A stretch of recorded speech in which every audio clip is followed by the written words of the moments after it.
Queridos, nós vamos neste momento orar mais uma vez. Antes de iniciarmos o estudo da palavra de Deus.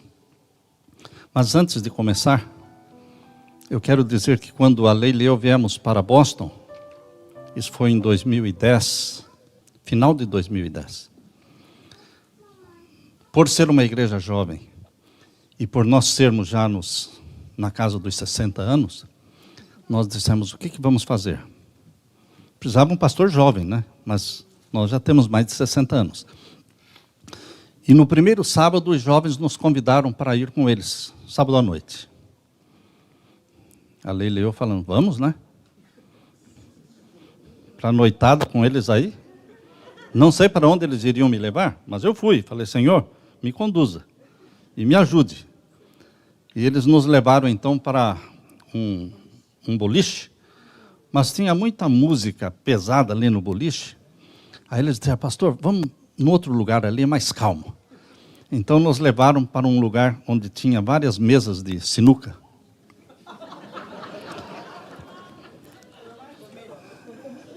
Isso já era lá por 9h30 da noite, 10, não sei. E nossos filhos ficaram em casa e a Leila e eu fora, né? Então, eles nos convidaram para jogar sinuca. Eu nunca tinha pego um taco. Nunca tinha jogado isso. Falei, Senhor, se eu fizer feio aqui, já vai estragar o meu ministério de cara.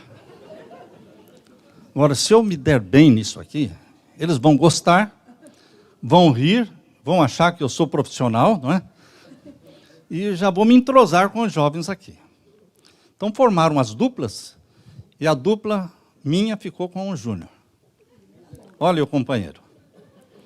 E, queridos, essa oração que eu fiz ao Senhor valeu muito. Porque ninguém conseguia ganhar dessa dupla aqui.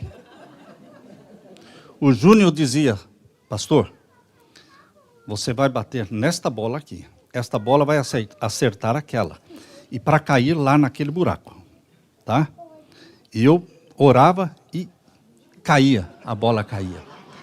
E a segunda e a terceira, ganhamos de todas as duplas. E todo mundo ria e brincava, não pastor, o senhor já é profissional, o senhor já jogava há muito tempo isso. Não, nunca tinha jogado. Você sabe que Deus se importa com essas coisinhas? Deus fez isso aí. E criou aquele elo de amizade, de alegria. Voltamos madrugada para casa e os filhos em casa. O que aconteceu com vocês? Onde é que vocês estavam até essa hora? Estávamos com os jovens. Querido, e esta amizade com os jovens continuou durante todo o período que aqui estivemos. Eles frequentavam nossa casa aos sábados, aos domingos, à noite. Não tinha culto na igreja, mas em casa tinha, com sopa, não é? Onde tinha comida, não é? O Gerson cuidava da sopa. Queridos, foi uma bênção, foi muito gostoso. Temos boas memórias daquele tempo. Poderemos experimentar, jogar mais uma vez, tá? Para ver se o anjo vai continuar fazendo um milagre. Não ganhou mais. Então, queridos, vamos nesse momento orar mais uma vez. Pai querido que estás nos céus, nesse momento alegre, descontraído, quando sentimos a tua bênção na vida do Newton, da Raíssa, com esta bebê linda, a Radassa, quando vimos a tua bênção na vida do Richard e da Josie, com estes dois filhinhos, o David e o Júnior, nós queremos te louvar, Pai, por estes presentes e por esta igreja que cresce, exuberante, bonita, alegre, fiel. Queremos pedir a tua bênção sobre esta igreja, sobre o pastor desta igreja, pastor Paulo e esposa. E pedimos neste momento, Pai amado, em nome de Jesus, que o Senhor derrame o Espírito Santo sobre mim e sobre os meus irmãos. Que o Espírito Santo se mova entre nós e se mova dentro de nós, abrindo a nossa mente para a mensagem que o Senhor tem para nós nesta manhã. Ouve a nossa oração, é em nome de Jesus que pedimos. Amém, Senhor. Amém. Queridos, reavivamento com propósito. Esse é o tema para hoje. reavivamento com propósito. Será que Deus tem algum propósito para um reavivamento? Ou sem propósito nenhum? Reavivar-se por reavivar-se. Receber o Espírito Santo por receber o Espírito Santo. Qual é o propósito de Deus? Vocês todos já ouviram, porque se vocês não ouviram ainda, é porque vocês estão por fora das últimas notícias neste país. Porque é uma notícia de avivamento em Asbury, Universidade de Asbury. Quantos já ouviram? Todo mundo, né? O grande avivamento de Asbury, a Universidade Metodista. Queridos, nós não estamos aqui para avaliar se o avivamento é verdadeiro ou não. Isso não é o nosso ponto. Mas está havendo um avivamento. Não é de um dia, de 2 dias. Começou no dia 8 de fevereiro. Hoje é dia 4 de março. Não tem ali falar em línguas, não tem ali uma banda, não tem ali telão, nem telão tem. Não tem um líder, mas é um movimento de reavivamento dos jovens desta universidade, e são milhares e milhares e milhares. O que existe ali, que nós temos acompanhado este avivamento, o que existe ali é quebrantamento do coração. Pessoas que estão vindo à frente e confessando os seus pecados. Pessoas que estão mudando de vida, entregando a vida a Jesus. Queridos, tudo começou no dia 8 de fevereiro. Eles têm 3 cultos semanais nesta universidade. E num desses cultos semanais, um dos jovens leu para eles o que está em Romanos capítulo 12. Esta foi a primeira leitura que deu início ao avivamento de Asbury. Romanos capítulo 12. E eu quero ler com vocês. Romanos capítulo 12, versos 9 em diante. Vocês vão ver que não era um pregador eloquente, era um jovem, não era um pastor, era um jovem. Aliás, não tem nenhum pastor pregando para eles. Não tem nenhum cantor cantando para eles. Os que cantam são os jovens da plateia, vêm e cantam. O que toca piano às vezes erra ao tocar piano, o que toca guitarra também às vezes erra, eles não são profissionais. Não é nada planejado. Isto chamou a atenção da nação inteira. E isto está mexendo com a mornidão de Laodiceia. Porque Deus fará coisas para mexer com a mornidão de Laodiceia.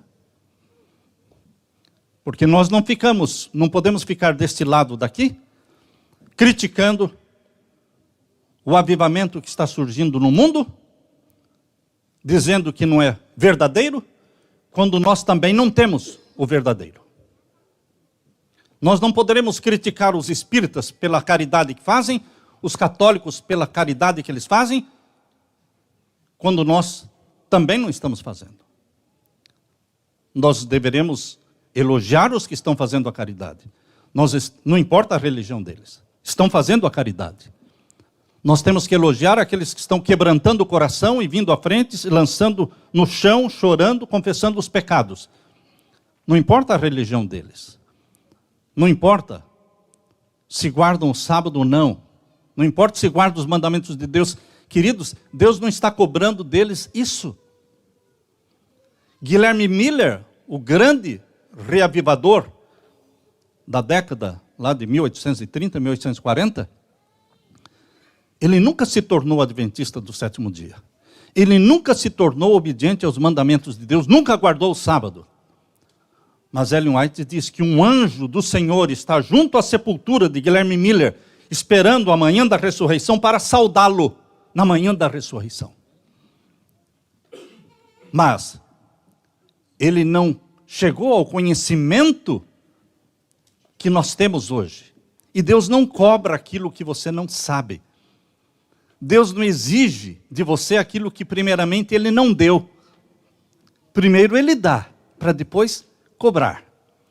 E este avivamento de Asbury, na Universidade de Asbury, está impressionando a todos. E veja a mensagem simples que foi apresentada naquele dia 8 de fevereiro, Romanos capítulo 12, verso 9 em diante. O amor seja não fingido. O amor seja não fingido. O que mais existe é amor fingido. Você finge que ama as pessoas, sorri para as pessoas e apunhala estas pessoas pelas costas. Apunhala. O amor tem que ser não fingido. Jovem não gosta de hipocrisia. Adultos gostam de hipocrisia. Jovem não, jovem mais autêntico. E estes jovens estão confessando os seus pecados ali. Quando o jovem que estava lendo esse texto de Romanos capítulo 12 fez o apelo para que viessem à frente, centenas vieram à frente. O amor seja não fingido. Aborreçam o mal e apeguem-se ao bem. Amem-se cordialmente uns aos outros, com amor fraternal, preferindo em honra uns aos outros. Não sejam vagarosos no cuidado, sejam fervorosos no espírito. Será que foi por isso que o Espírito Santo começou a ser derramado? Porque a mensagem era que não fossem fingidos e que não fossem vagarosos e fossem fervorosos no Espírito Santo, servindo ao Senhor. Alegrem-se na esperança, sejam pacientes na tribulação, perseverem na oração. O que é que eles estão fazendo ali? Cantando, lendo a Bíblia, orando, confessando os pecados. Não tem aquele barulhão de falando línguas estranhas, gritaria, pessoas caindo pelo chão. Não existe isso ali. Porque isso é que está impressionando a todos. É um avivamento com ordem, com decência e com choro e lágrimas pelos pecados. E o texto que aquele jovem leu para os estudantes continua aqui no verso 13. Comuniquem com os santos nas suas necessidades, sigam a hospitalidade. Abençoem os que perseguem vocês. Abençoem e não amaldiçoem. Alegrem-se com os que se alegram e chorem com os que choram. Eu fiquei profundamente meditando nestes versos e pensando, Senhor, por que a leitura destes versos provocou tanto quebrantamento? Será que a leitura destes versos, lá na igreja de Boston, poderia também quebrantar os corações? Quebrantar os nossos corações, pecadores? Para que aprendêssemos a chorar pelos nossos pecados, confessá-los e buscar o fervor no Espírito Santo? Porque muitos cristãos vivem uma vida cristã, parece que perfeita, mas ela parece sem graça, sem ânimo, sem fervor, porque falta o Espírito Santo. Nós temos doutrinas fortes. A Igreja Adventista tem doutrinas fortes e convincentes. E é fácil nos tornarmos religiosos através das doutrinas.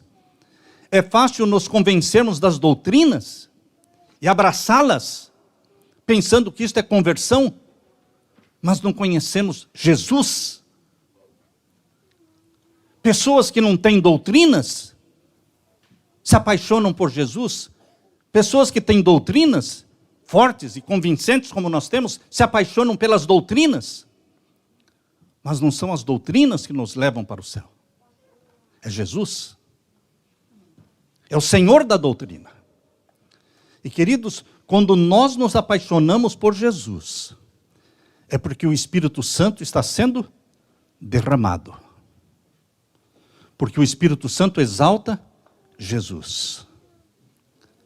Ele levanta Jesus Cristo, Cristo crucificado, o Cristo ressurreto e o Cristo assunto ao céu. Ele é levantado pelo Espírito Santo para que todos sejam atraídos a Jesus.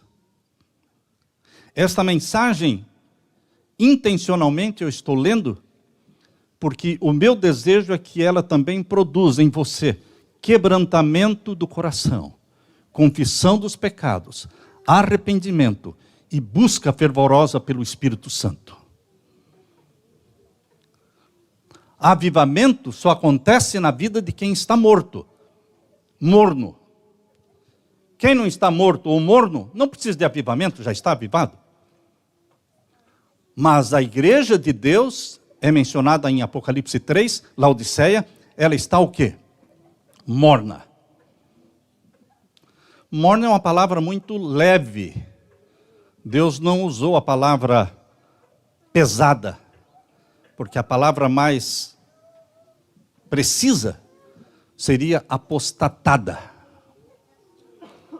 Tu, Laodiceias, porque és apostatado. Porque o ímpio não é apostatado, irmãos. O ímpio não conhece. Não conhece Jesus, não teve uma experiência com Jesus. Ele é ímpio, ele é um pagão, ele é um ateu, ele é um incrédulo. Mas apostasia acontece em quem conhece a palavra, conhece a verdade. Mornidão é o estado de alguém que esperava-se que fosse quente,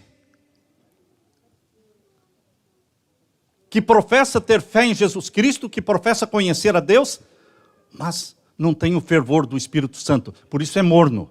Ou seja, isso tem a ver com a nossa condição como igreja.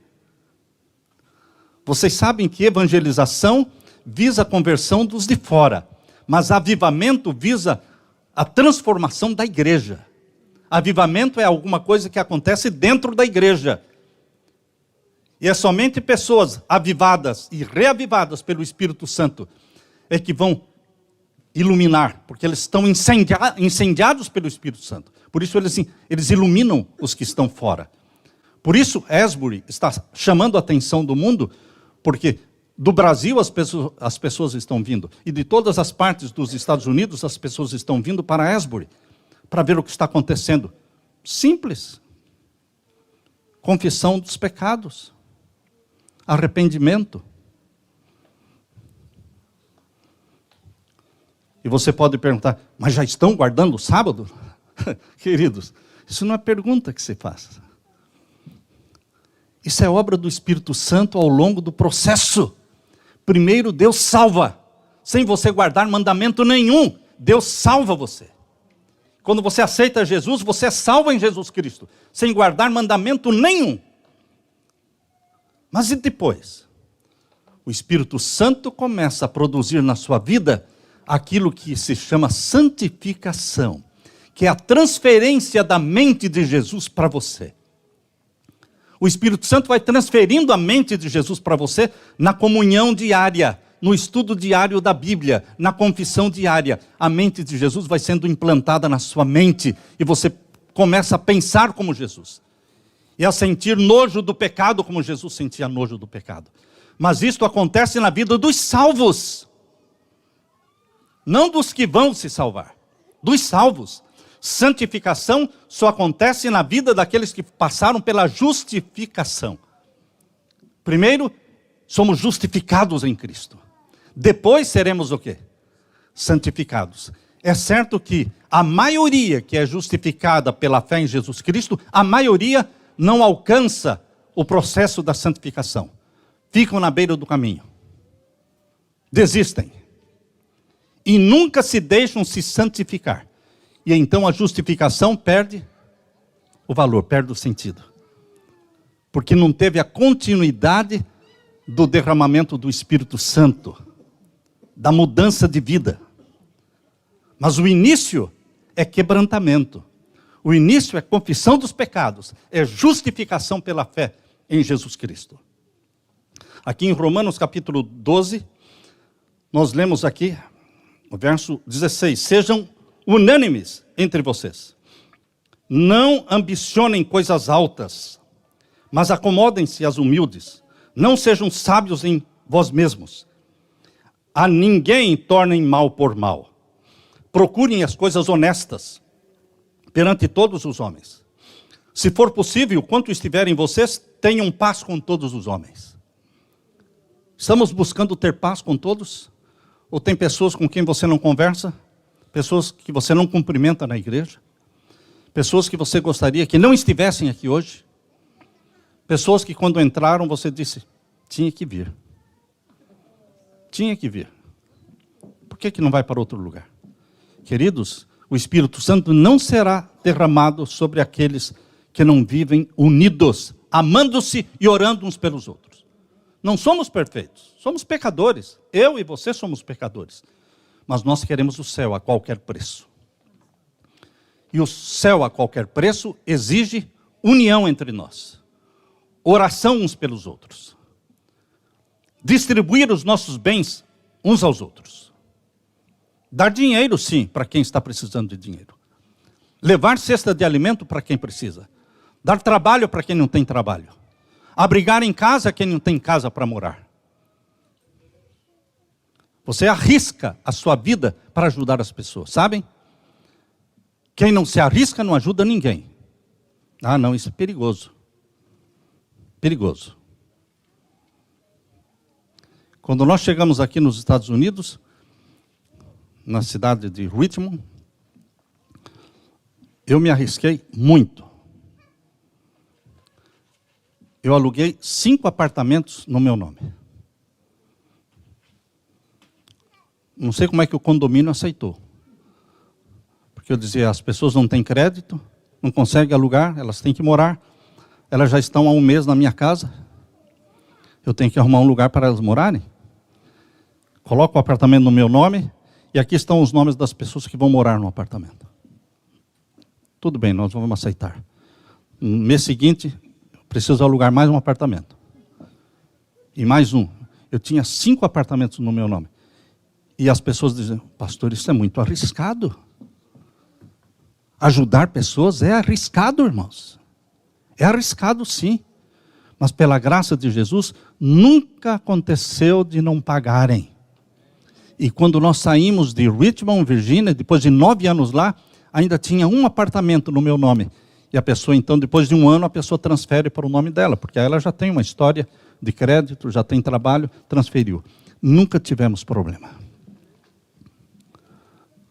Eu me arriscava, irmãos, porque não tem como você socorrer as pessoas sem se arriscar.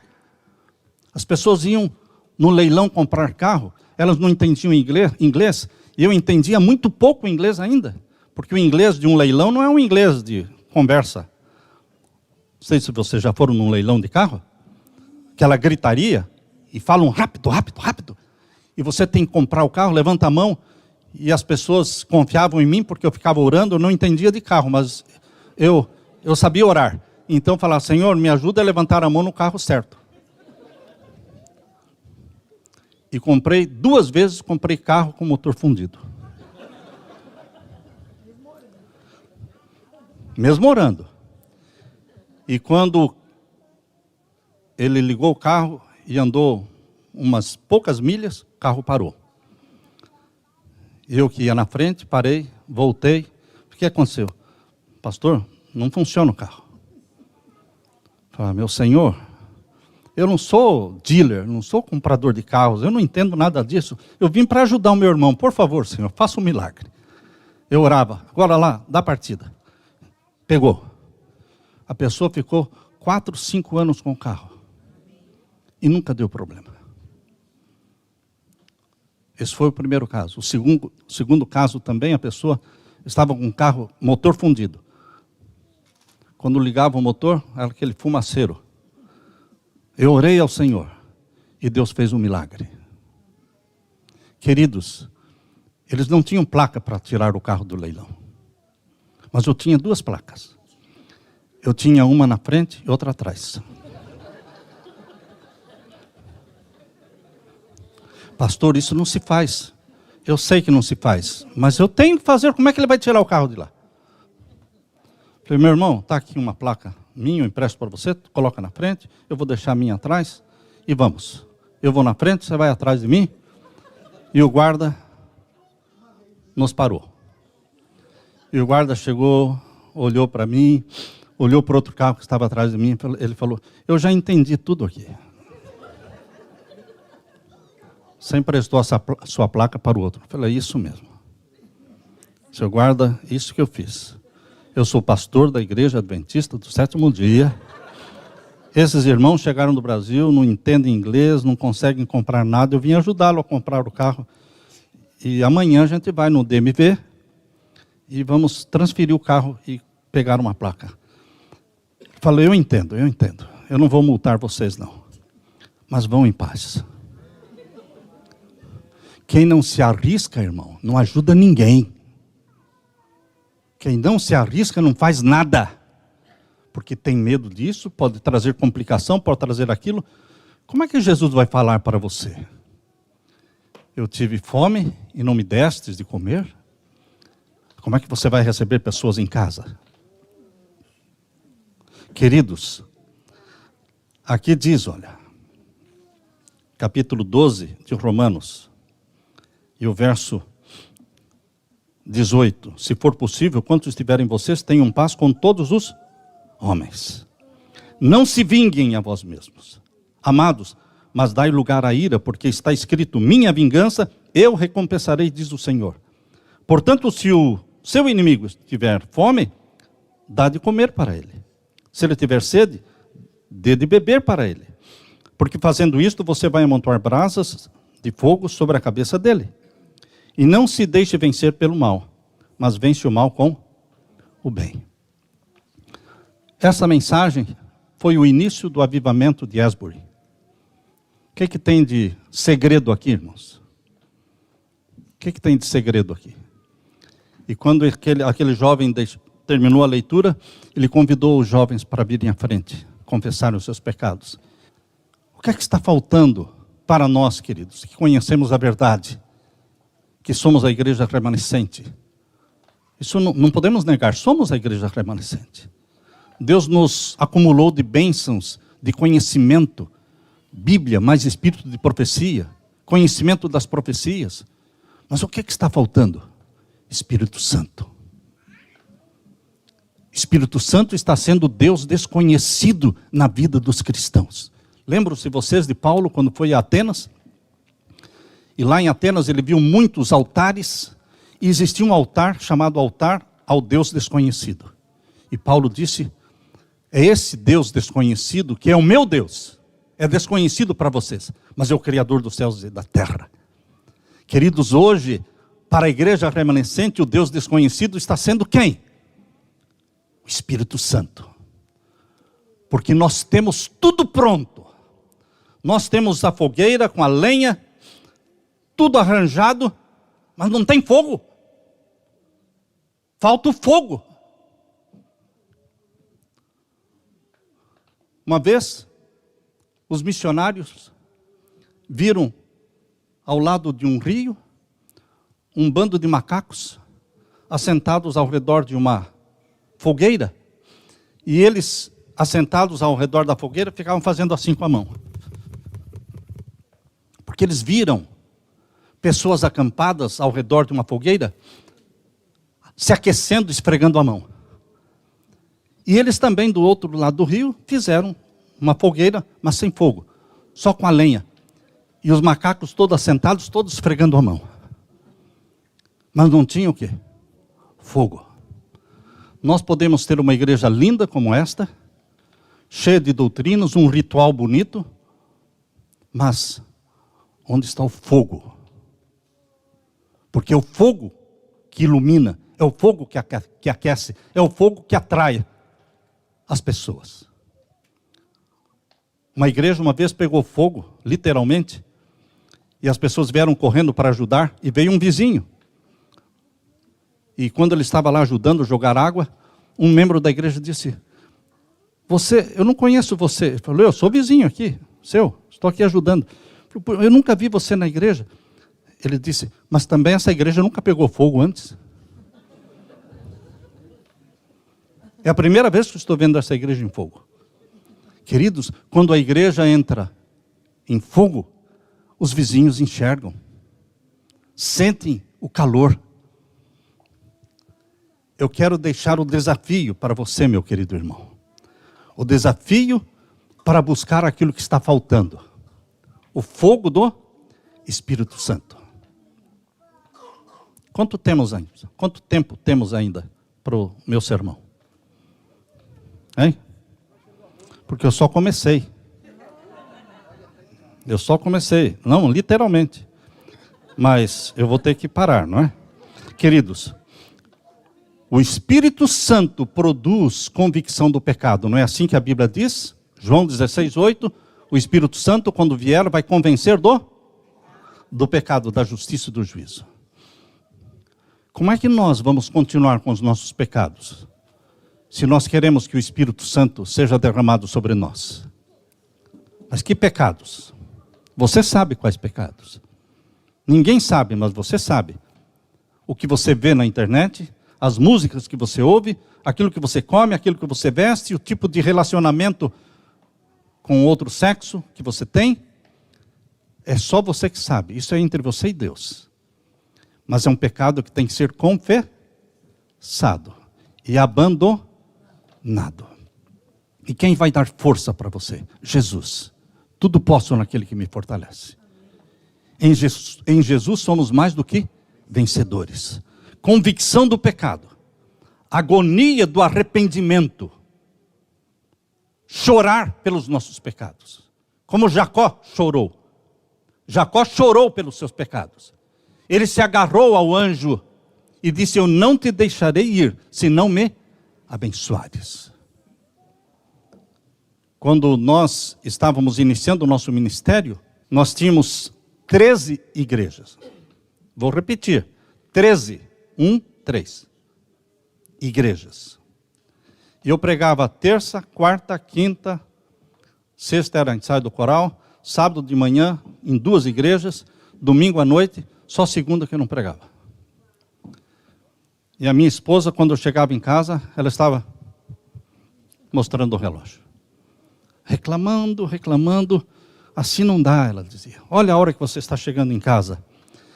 E uma noite, quando eu cheguei em casa, entrei com a minha pastinha, ela disse, olha que hora que você está chegando. Assim não dá. Eu parei, coloquei a pastinha no chão e disse, querida, não dá vontade de voltar para casa. Porque eu sei que quando eu coloco o meu pé aqui, você só reclama. Ela ficou quieta. Ela foi para um quartinho que estava no fundo da casa. Quartinho de empregada. O Brasil tem, né? Ela entrou lá, fechou a porta. E chegou a hora de dormir, ela continuava trancada lá. Fui lá, bati a porta, ela não respondia.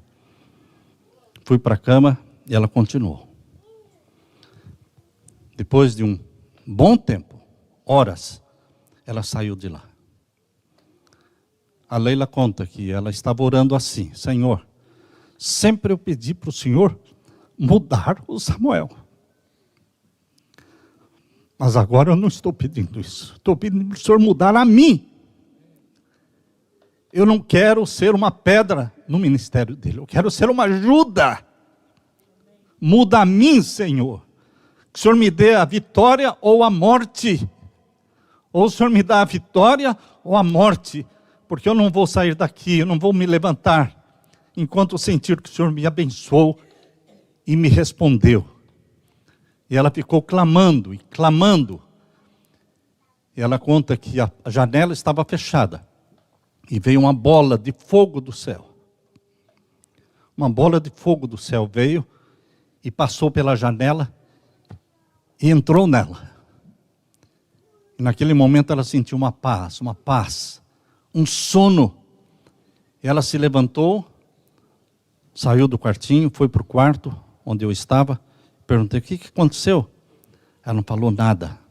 Deitou e dormiu. No outro dia de manhã, acordamos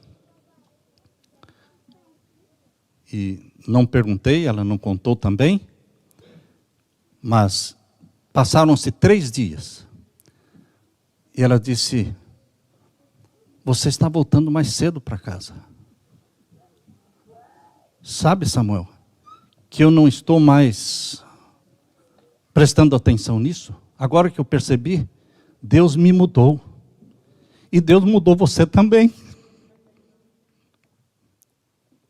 Queridos, essa bola de fogo era o Espírito Santo. A Leila nunca mais foi a mesma.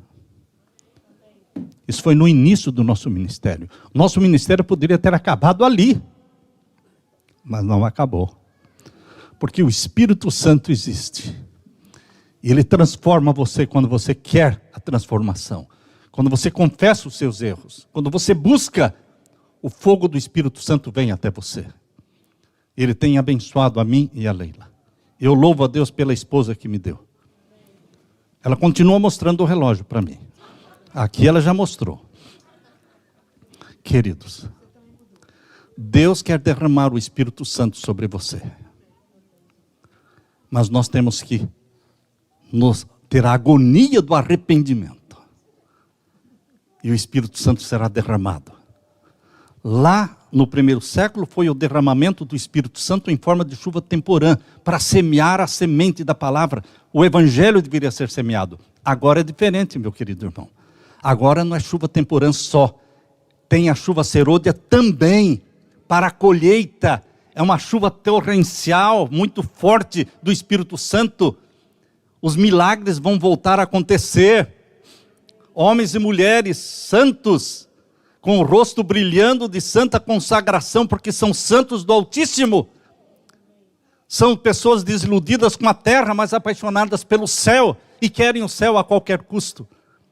Queridos, Deus tem o Espírito Santo para ser derramado, mas tem que haver quebrantamento, confissão do pecado. E o Espírito Santo será derramado sobre você.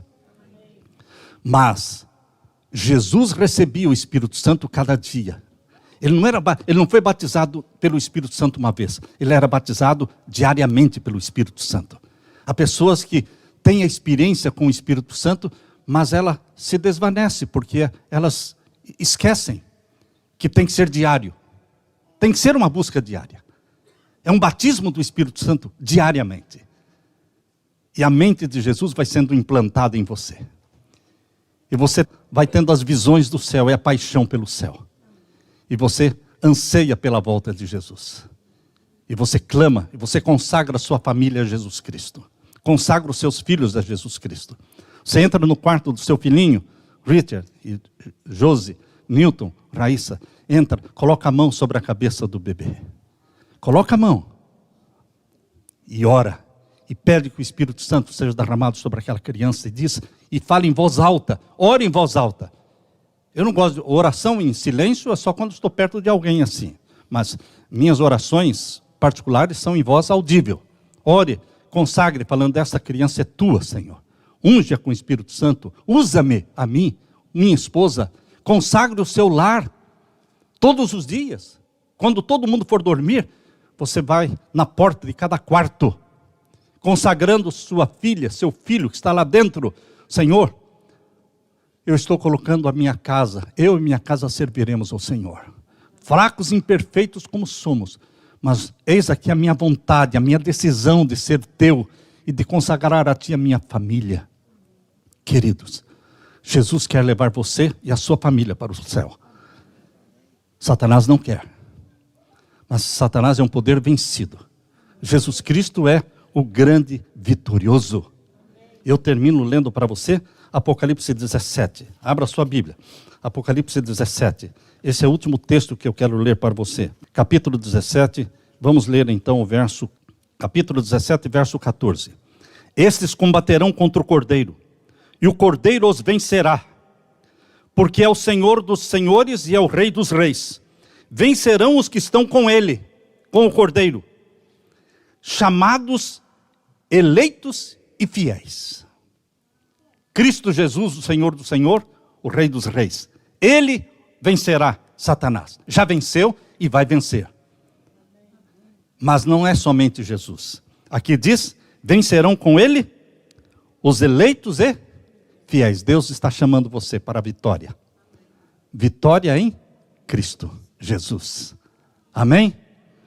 Eu quero orar neste momento por você.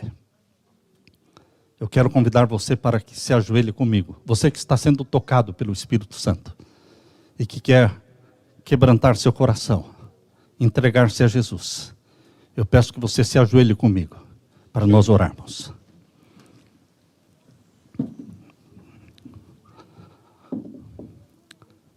Pai Santo, Jesus querido, obrigado porque o Senhor não desiste de nós.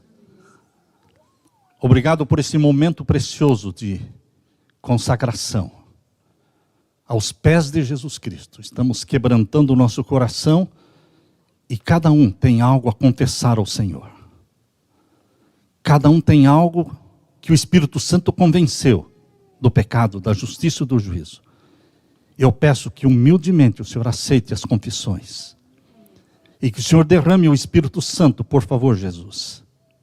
Derrame o Espírito Santo sobre cada jovem, rapaz, moça, crianças, pais, mães, amigos que nos visitam. Que o Senhor derrame o Espírito Santo nesta sala. Que o avivamento comece aqui, hoje. Pai eterno, que este avivamento que está começando aqui, nesta manhã de sábado, continue no decorrer de cada dia desta semana. Que aprendamos a nos consagrar a Ti cada manhã, dizendo, eis-me aqui, Senhor. Possua a minha mente, fazendo morada nela através do Espírito Santo. Que todo o meu trabalho hoje seja feito com a Tua bênção e aprovação. Que cada manhã nos consagremos antes de sair para o trabalho. Que trabalhemos pensando em Jesus Cristo e querendo o céu a qualquer preço. Em nome de Jesus suplicamos esta bênção, para a glória do Teu nome. Amém, Senhor. Amém. Que Jesus abençoe a todos. Depois nós